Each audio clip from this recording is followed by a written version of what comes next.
ఏమో మరి make India రకరకాల పథకాలు తెచ్చి మేము భారీగా పిఎం దానికి పథకాల కింద కొన్ని పథకాల కింద మీరు పెట్టుకోండి, మీకేం ఇబ్బంది లేదు, మేము సగం సబ్సిడీ ఇస్తామని చెప్పారు. కానీ వాస్తవ రూపంలో ఎవరికి ఆ సబ్సిడీలు అందవట్లేదు.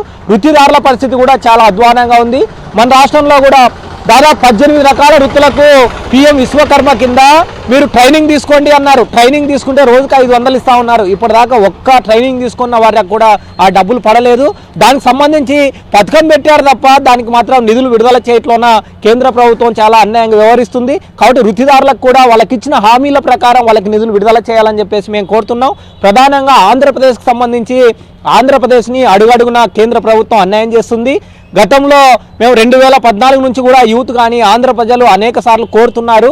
ఈ ప్రభుత్వాన్ని ఎన్నిసార్లు కోరినా సరే ఆంధ్రప్రదేశ్కి ఏదో భిక్షం వేసినట్టు అప్పుడప్పుడు వేయడం తప్ప ఒరిజినల్గా ఆంధ్రప్రదేశ్కి విభజన విడిపోయినప్పుడు మన ఆస్తి అంతా కూడా చాలా వరకు 70% ఆదాయం అంతా హైదరాబాద్కి మనం ఉంటే అది కోల్పోతే మరి ఆంధ్రప్రదేశ్కి ఇవ్వాల్సినటువంటి వెనుకబడిన జిల్లాల ప్యాకేజీ కానీ లేదా కడపలో ఉక్కు ఫ్యాక్టరీ పెడతామన్నారు, మాకు సాధ్యం కాదు అది ఉక్కు అంటున్నారు. మరి దానికి సంబంధించి మీరు ఎంతైతే పెడతామన్నారనుకో అదే డబ్బులతో ఇంకొక పరిశ్రమ పెట్టొచ్చు కదా. అట్లాంటి ఆలోచన కేంద్ర ప్రభుత్వం చేయట్లేదు. అట్లాగే మన వెనుకబడిన జిల్లాల ప్యాకేజీ కానీ ప్రత్యేక హోదా కానీ ఇవే కాదు, కేంద్ర ప్రభుత్వం ఆ రోజు శాంక్షన్ చేసినటువంటి విద్యా సంస్థలు ఇతర కేంద్ర ప్రభుత్వ సంస్థలకు కూడా తగినన్ని నిధులు ఇవ్వట్లేదు. అవి పేరుకి యూనివర్సిటీలుగా ఉంటున్నాయి, దానికి ₹1 డబ్బులు ఇవ్వట్లేదు, పోస్టులు భర్తీ చేయట్లేదు.